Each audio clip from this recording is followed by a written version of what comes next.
the Portland Nitro D-line offense as Radlauer rips deep right away. Jordan Kerr trying to make amends for his giveaway, but it's caught by Portland's Timmy Purston. And Purston has the goal. Than most other throwers, or is it just kind of the leftiness that's confusing as we see the block near the sideline? Not sure if Jorgensen got it. I do think there's something slightly quicker about Kerr's mechanics. I also think his release point on some of those throws is a little tighter to his body than other throwers. He doesn't necessarily reach quite as far out. That's a great observation. Of course, there are moments when he can extend his pivot pretty far. Smooth throw to the left end zone, and there's the Salt Lake break to... Hard to tell exactly what Portland's offensive structure is here in the red zone, and I think a part of that could be there are so many players as we see that phenomenal layout block, Evan. When you don't have that inherent baseline comfort, sometimes the structure just doesn't come naturally. Deep ball the other way, and Salt Lake is perfect. Wonderful float, loft, and execution. And it's Kyle Weinberg.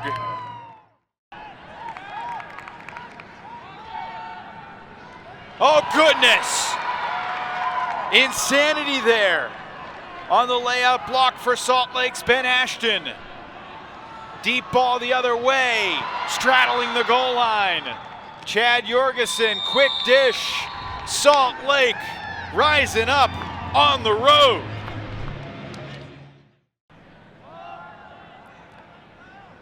Portland begins the second quarter on O. And beginning with a deep shot to the 6'5" tower. Out of the University of Oregon, where he's just a sophomore. Kayali McCarter has his first goal tonight.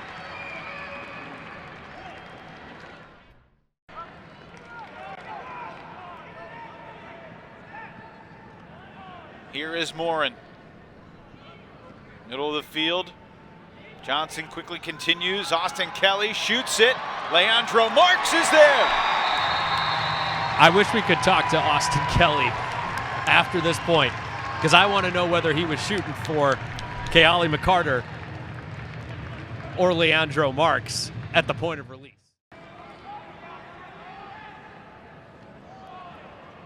Here's Kelly. Rips it. We were told he has a cannon, and that throw shows it off. What a dime. Perfectly placed. Biermeyer runs it down for the Nitro. A sizzling missile to the delight of the hometown fans here in Portland. One game on Sunday with Madison hosting Minnesota. An intriguing matchup in the Central, but a lot of intriguing results around the league Friday night, earlier in the day on Saturday. Including the Austin Soul coming from behind after trailing by 4 to defeat the Atlanta Hustle 18-17 in a game that's absolutely massive in the South Division playoff race. Jordan Kerr in the end zone rocks his baby to sleep with only 2 available playoff spots, but with the result tonight, Austin in the driver's seat. Marks looking for Morin. Got him. How about that read from Morin? I mean, that's an inside-out laser from Leandro Marks, and it's coming in over his left shoulder, so he's got to look slightly backwards to get that read on it. You know, Paul Lally has taken on that role for San Diego. Justin Norden for the Spiders is top-notch. There's great defense on that sideline. Kyle Weinberg gets a piece of it, another break chance. And top 10 in the league coming into tonight, so no surprise there. Morin's going long, and he rises up. Lost the disc as he landed.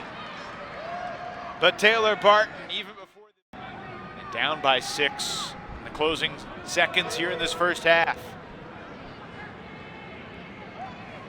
Kerr, a little pirouette.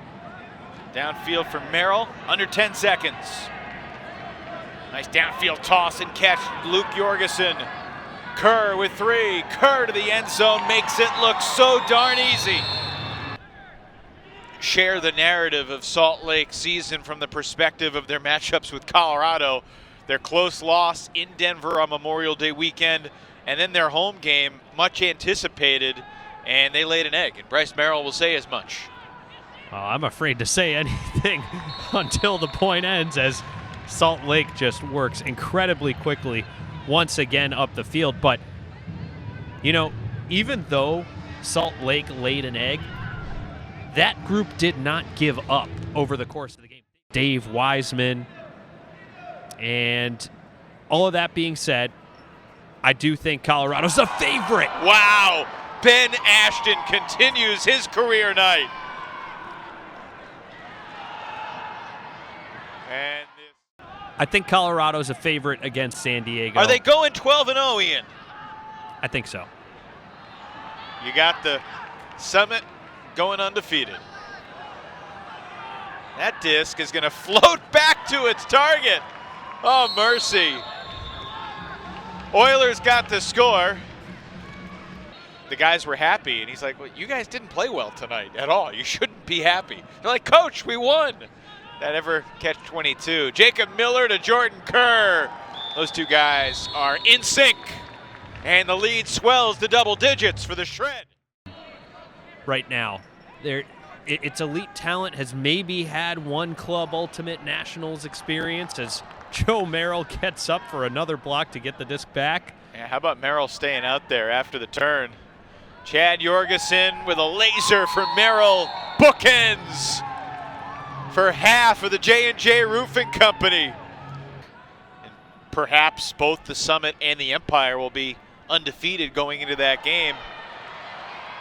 Heck of a snag to maintain possession there by Kelly, and then he throws it away with a textbook conservation of greatness pass, like it was intended for Nathan Huff, and a quick counterattack ends with Kevin Farrell. Wow. All right, I'll answer your question, as we also have to tip our caps to the phenomenon. It's back-to-back Shred broadcast where Scooby-Doo got a mention, because Zigno Zag on the AUDL TV broadcast last night in Seattle mentioned Scooby-Doo. I forget in what context, but another block for Kyle Weinberg there. yeah, he's getting up there. Looking for Weinberg, back of the end zone. Yes, indeed. Really tried to enter this game with pace.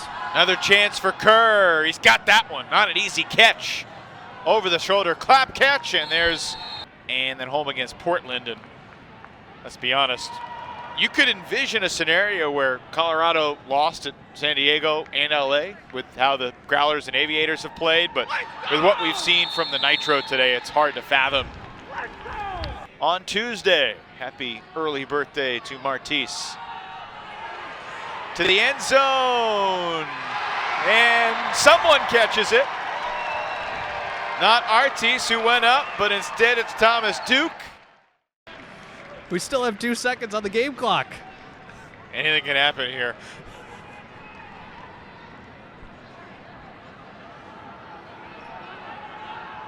If you're Salt Lake, I think it makes sense to just throw a dump and get out of Dodge. Exactly.